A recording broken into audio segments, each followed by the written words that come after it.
আসিয়া একদিন কি যেন হাতের মধ্যে নিয়ে কাজ করে, হঠাৎ পড়ে গেছে। ফেরাউন পেছনে দাঁড়ানো, আসিয়া খেয়াল করে নাই। আসিয়া জিনিসটা উঠাইতে গিয়া বিসমিল্লাহ বলছে। ফেরাউন শুনেই মাথা গরম হয়ে গেল। ডাক দিয়া কয়, আসিয়া তুমি কার নাম বললা? আসিয়া বলে, এখন আর গোপন কইরা লাভ কি হবে, না ওপেন করিয়াই দেই। আসিয়া ডাক দিয়া কয়, ফেরাউন আমার মালিকের নাম আমি জবানে নিয়েছি। ফেরাউন বলে, মালিককে? মিশরের তো আমি খোদা। আসিয়া বলে, না, তোমার যিনি বানাইছেন তিনি আমার মালিক। আমার মালিক একমাত্র আল্লাহ, তুমি ফেরাউন না। ফেরাউন বলে, সর্বনাশ, তুমি যদি আমাকে খোদা না বলো তো আমার খোদাগিরির ভ্যালু নাই। একবার হলেও বলো। আসিয়া বলে, এক বিন্দু না। ফেরাউন বলে, তুমি আমারে কানে কানে বলো। বলে, না, তাও হবে না। আমি যদি আসতে বলি আমার মাওলাকে ফাঁকি দেওয়া যায় না।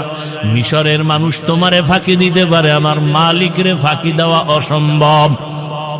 ফেরাউন এক পর্যায়ে ব্যর্থ হইয়া ডাক দিয়ে, আসিয়া রেডি হও, তোমাকে ফাঁসিতে দেওয়া হবে, শুলিবিদ্ধ করা হবে, তোমাকে দুনিয়া থেকে বিদায় দিব। আসিয়া বলে, ফেরাউন ভয় দেখাইও না, দুনিয়াতে একবার আসছি, একদিন যাব, তবে আমার মালিকের না নিয়ে যাব না। আমার অন্তরে যে মালিকের মহব্বত,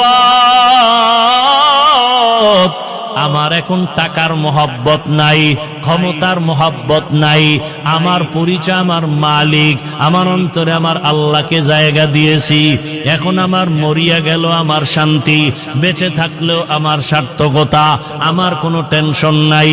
ফেরাউন এক পর্যায়ে ঘোষণা দিয়া দিল, আসিয়ার ফাঁসি হবে, শুলিবিদ্ধ করা হবে।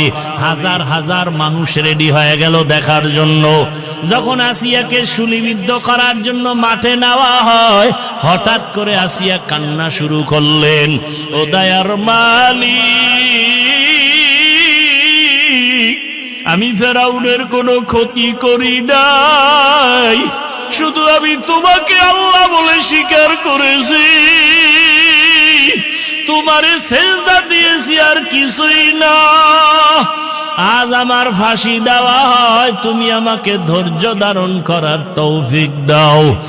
আসিয়া হঠাৎ তাকায় দেখে রাস্তা দিয়া মুসা নবী হাঁটিয়া যায়।